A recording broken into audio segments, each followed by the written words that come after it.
Hey guys, we're going to talk a little bit about electrochemistry today. So first of all, what you see here in your notes is that there are several terms that you need to know. Now, you're not going to have an AP question that directly says, hey, what is the definition of electrochemistry? But all of these will be applied within your AP questions. So make sure you are aware of all of these things. Now, when we talk about electrochemistry, we're talking about two main types of electrochemical cells. The two main types are galvanic and electrolytic cells. So I want to talk a little bit about the importance of the two and how they are different from each other. So if you'll look along your notes with me, what we have here, the two different types of cells are galvanic and electrolytic cells. So let's explain what the difference is. Well, if we talk about electrochemistry as a whole, electrochemistry is when we take chemical energy, which is aka a chemical reaction, and we take electrical energy, which is basically electricity. We take those and we change those from one to the other. We transfer them. So if we take chemical energy and transfer it into electrical energy, that gives us a certain type of electrochemical cell. And if we take electrical energy and transfer that into chemical energy, then that gives us a different type of electrochemical cell. So the difference between a galvanic and electrolytic is which way the transfer is going. Galvanic cells, or you could hear it be called voltaic as well, are where we take chemical energy and convert it into electrical energy. The reason why we can do that is because the chemical reaction that we set forth in a galvanic cell is what we call thermodynamically favorable. So that's an important term to know. You'll see that here in your notes where it says galvanic or voltaic cells are thermodynamically favorable. You might also see on AP exams the word spontaneous. So the word spontaneous and thermodynamically favorable mean the same thing. And what that means is that the reaction just happens on its own. I don't have to have anything to force that reaction to happen. Now, galvanic cells, we have a thermodynamically favorable chemical reaction, and that in turn will create electrical energy, aka electricity. We see this anytime we are using a battery of any sort, whether it's a battery for our phone, a battery for our calculators, or whatnot. That is a galvanic cell that is actually in real life working. Now, an electrolytic cell is the exact opposite. So in electrolytic cells, we don't have reactions that happen on their own. So what we have to do is get some sort of electrical energy to transfer electrons and make that happen, make that reaction happen. Because the reaction does not happen on its own, we give that the term thermodynamically unfavorable. Or in other AP questions, they can also give it the term non-spontaneous. So the word thermodynamically unfavorable and non-spontaneous mean the same thing. And what that means is that the reaction does not happen on its own. There has to be something there to force the reaction to happen. And we see this in the case of being able to plug up our electrolytic cell to some sort of power source. And that power source, that electrical energy, is forcing those electrons to be transferred.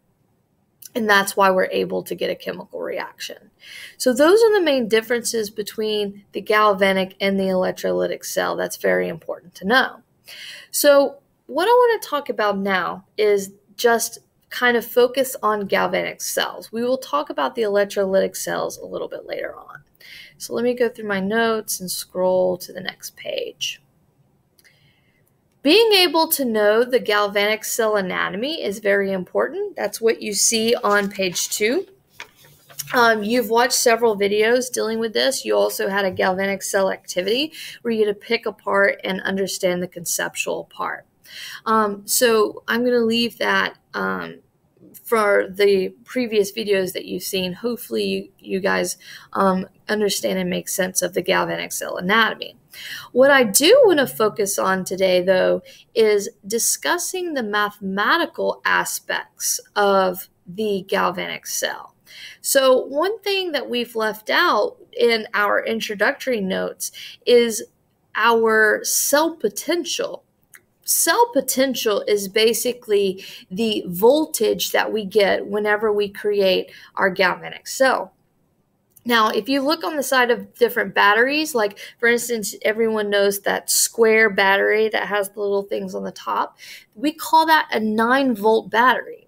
Well, that is the cell potential, 9 volts, that we're getting from that battery based upon the chemical reaction. And so we can calculate this cell potential. We also call it E cell. We also call it EMF. All right, so you'll see it represented in a couple of different ways. So the first thing I can see, cell potential. It can be written out just like that. You can see it represented as E cell, or you can have it represented as EMF. Those all mean the same thing.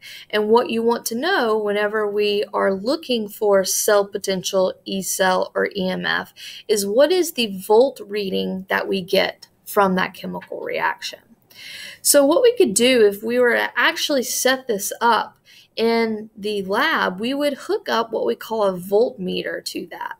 And that voltmeter will give us our reading in volts of the cell potential. So we could use a device to do it in lab, but how will we be able to do it for actual AP questions? So we're going to talk about that math right now. So we're going to have to talk about something that is... Just one second. Let me erase this stuff so I can keep on scrolling to the next page. All right, so let's go to the next page in our notes. And I want us to discuss, I don't need that page. Let's look at page 4 together, okay? So I want to look at this section right here, okay? When we are conducting these electrochemical cells, and we're actually producing them in lab or whatnot, we use something called standard conditions.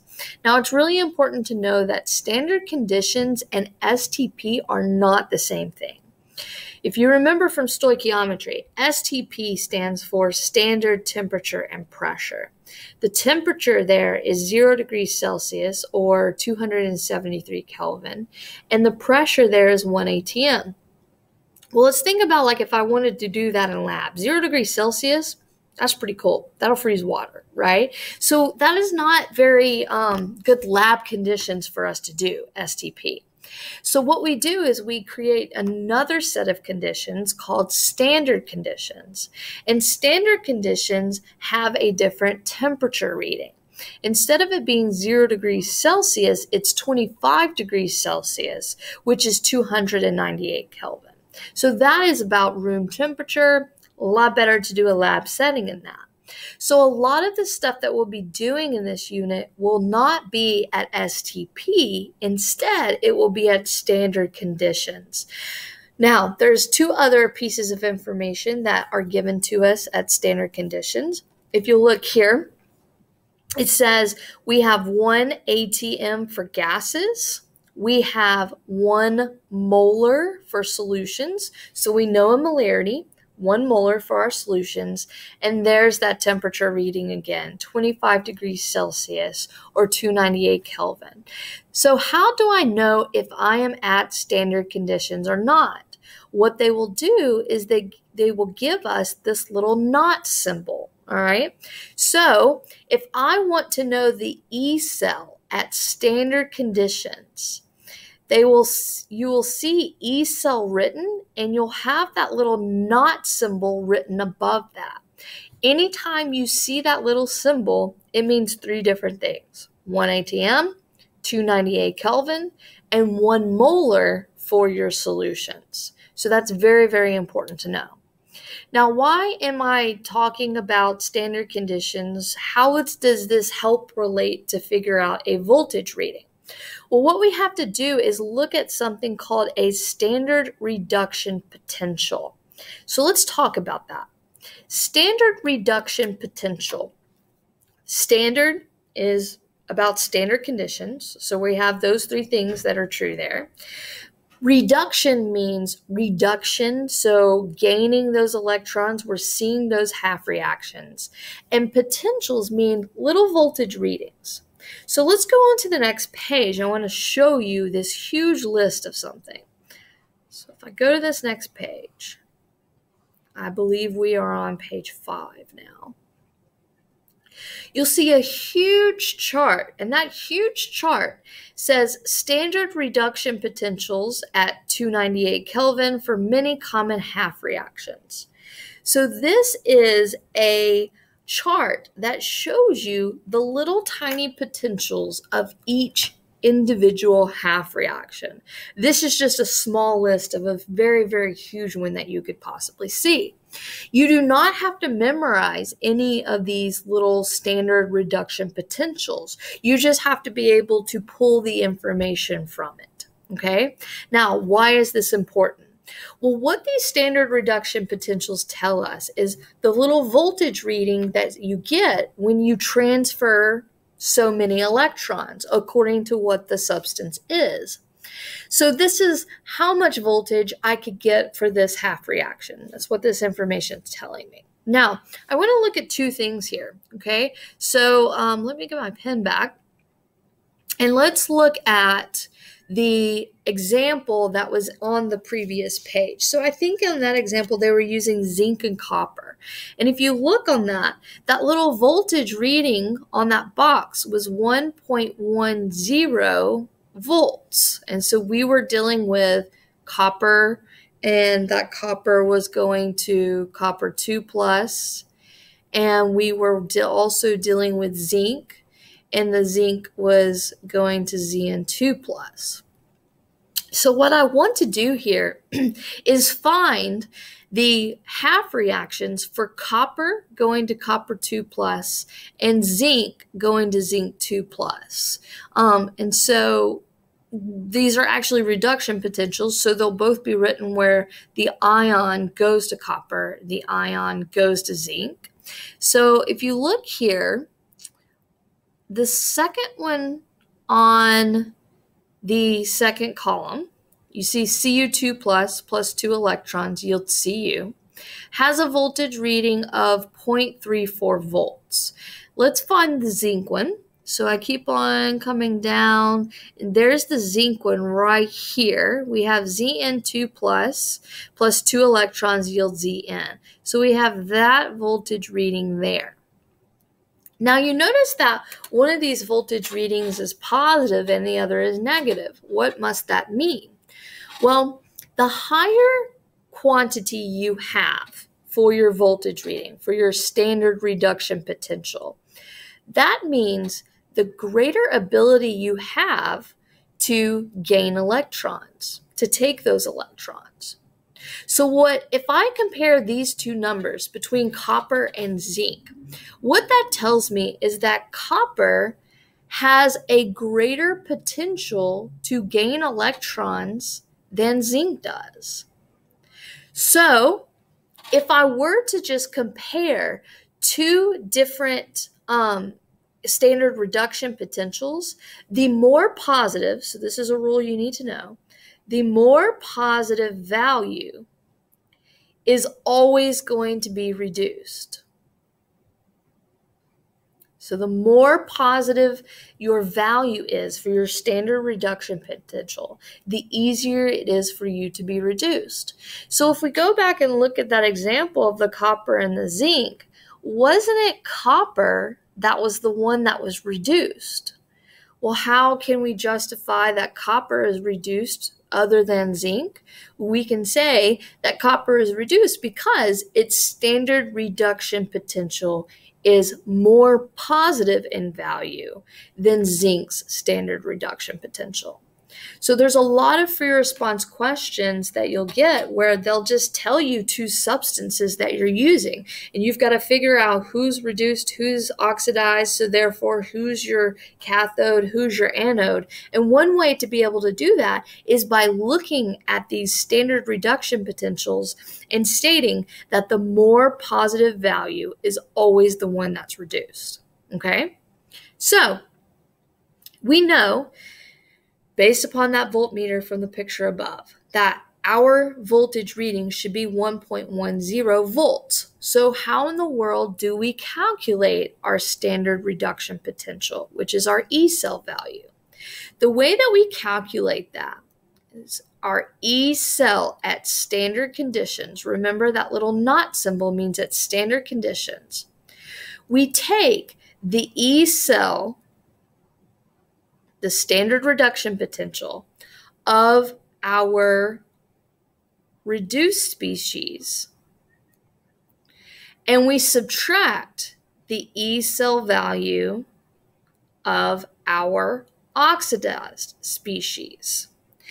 When we plug these numbers in and calculate, we will get the E cell at standard conditions, which is what our voltmeter will read as long as we do, in fact, have those standard conditions. So let's plug in the information for copper and zinc, and let's double check and make sure we're doing that math right.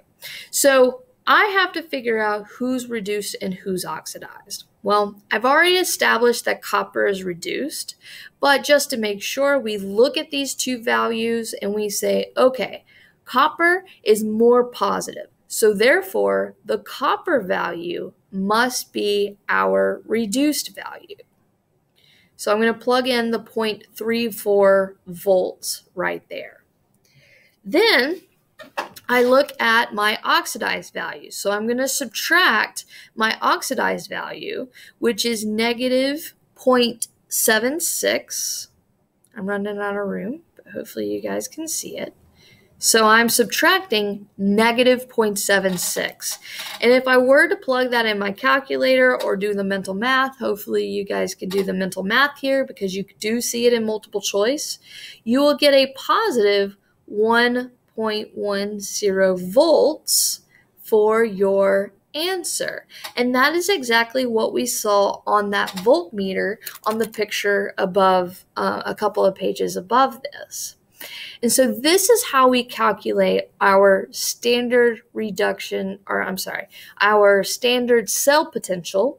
We look at our standard reduction potentials from this chart, and we take our E cell of our reduced species minus the E cell of our oxidized species. So let's go through a couple of example problems together. All right, for our couple of example problems, we're looking at page 6 of our notes.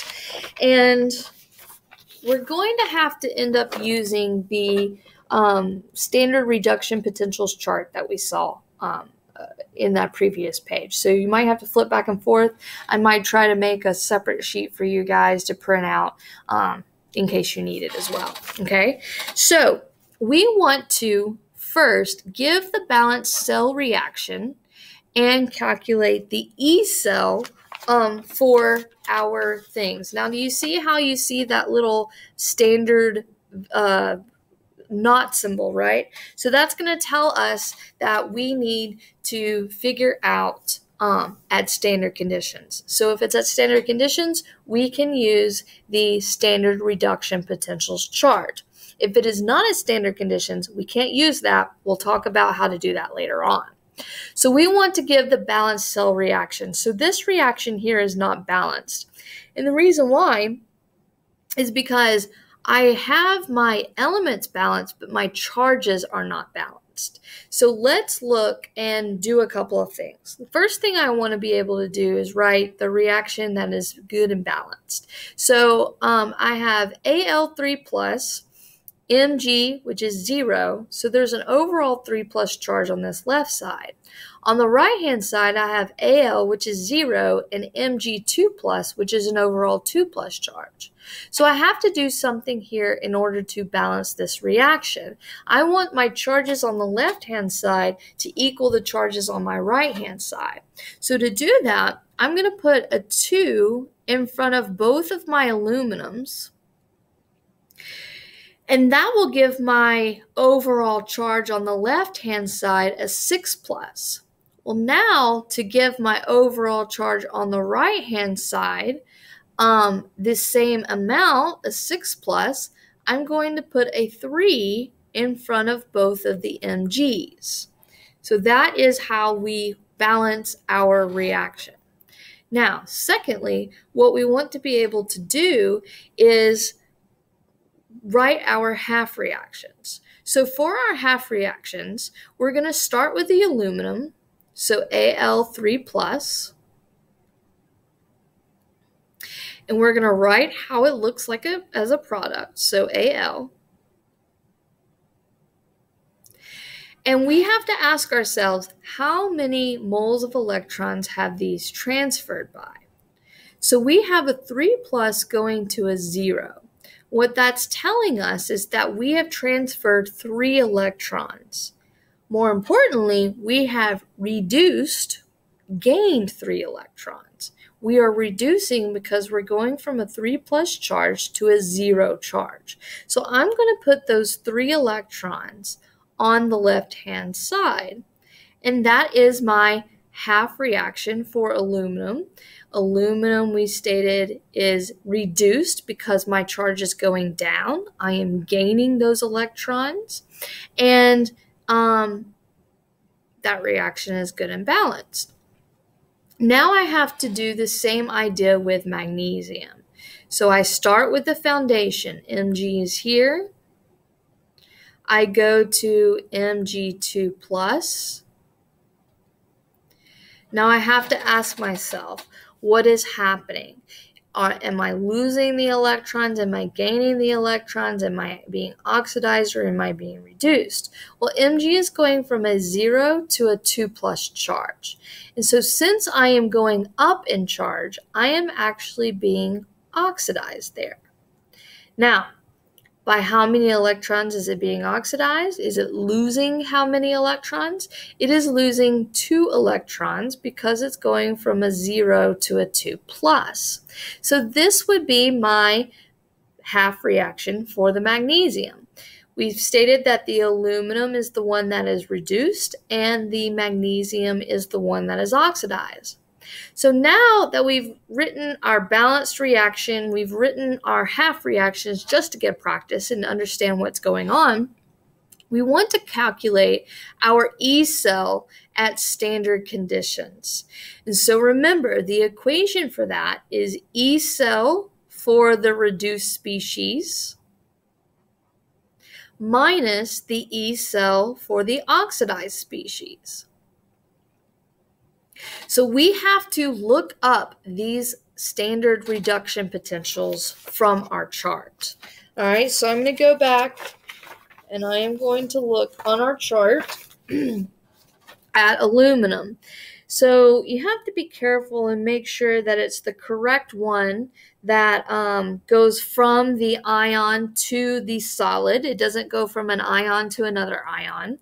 And so I see on that second column, probably about 3/4 of the way down, that this half reaction here, let me see if I can change my color. This half reaction here gives me a negative 1.66 volts. Now we've got to look for the magnesium one as well. Magnesium is actually 2 reactions below, and it gives me a negative 2.37 volts. Now, just to double check myself, I said that based upon what's happening in the reaction, that the aluminum was being reduced.